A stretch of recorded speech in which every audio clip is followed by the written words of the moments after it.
La parole est à Madame Naïma Moutchou pour le groupe Horizon. Merci Madame la Présidente. Ma question s'adresse à Monsieur le garde des Sceaux, ministre de la Justice. Monsieur le ministre, la justice ne se divise pas. La justice n'a pas d'ennemis dans ses rangs. Il n'y a pas d'un côté ceux qui protègent et de l'autre ceux qui défendent.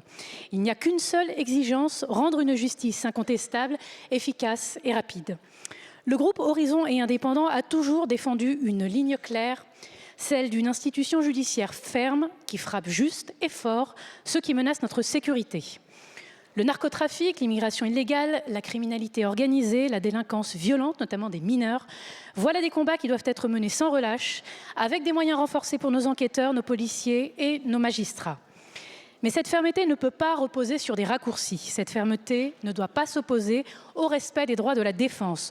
Au contraire, cette fermeté en a besoin. Une condamnation n'est légitime que si elle est inattaquable. Une enquête bien menée, une instruction rigoureuse, un procès équitable, c'est ainsi que la justice se fait respecter. Cependant, aujourd'hui, Monsieur le ministre, une inquiétude monte. Certains laissent entendre que les avocats abuseraient des recours, qu'ils exploiteraient les failles du droit pour bloquer les procédures, qu'ils compliqueraient le travail de toute la chaîne pénale. Mais défendre un justiciable, ce n'est pas entraver la justice, c'est garantir qu'elle se rende dans les règles. Une société où la défense deviendrait suspecte, où contester une procédure serait vu comme une manœuvre, c'est une société qui affaiblirait elle-même l'autorité de ses propres décisions judiciaires. Alors, Monsieur le ministre, comment garantir que l'indispensable efficacité et fermeté de la justice ne se traduisent pas par une justice expéditive? Comment s'assurer que dans notre combat commun contre la délinquance et la criminalité, enquêteurs, policiers, avocats et juges puissent œuvrer ensemble pour une même cause, une justice crédible et respectée? Je vous remercie. Merci beaucoup, Madame Moutchou. La parole est à Monsieur Gérald Darmanin, garde des Sceaux, ministre de la Justice.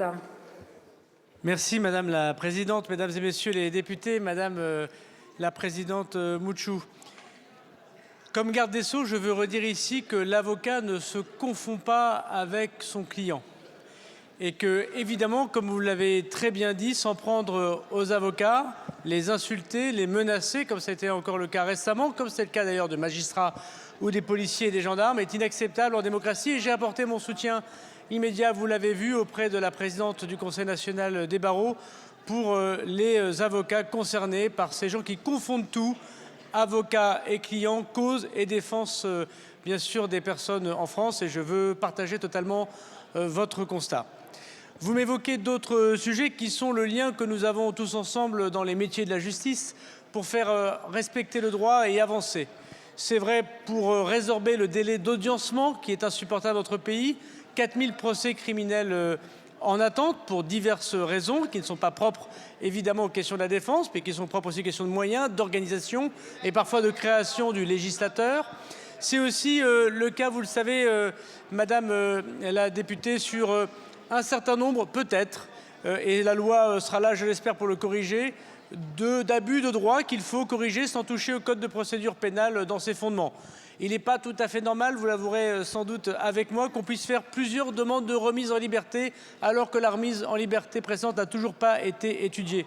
Et qu'il y a parfois un certain nombre d'organisations, notamment sur les réseaux sociaux, pour organiser des demandes de remise en liberté collective dans un lieu de détention pour pouvoir jouer avec ce jeu de procédure. Il ne s'agit pas de revenir sur la légitimité, bien sûr, de la demande de remise en liberté qui est formulée par un avocat avec son client, mais d'éviter des abus qui confineraient évidemment à des dénis de justice. C'est ça que nous allons corriger ensemble, avec vous, puisque c'est le Parlement qui fera la loi, dans le respect de l'état de droit, dans le respect des droits de la défense, mais aussi dans le respect de l'intérêt de la société.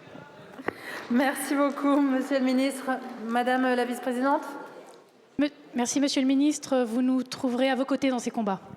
Merci beaucoup. La parole est à Monsieur Emmanuel Morel pour le groupe GT.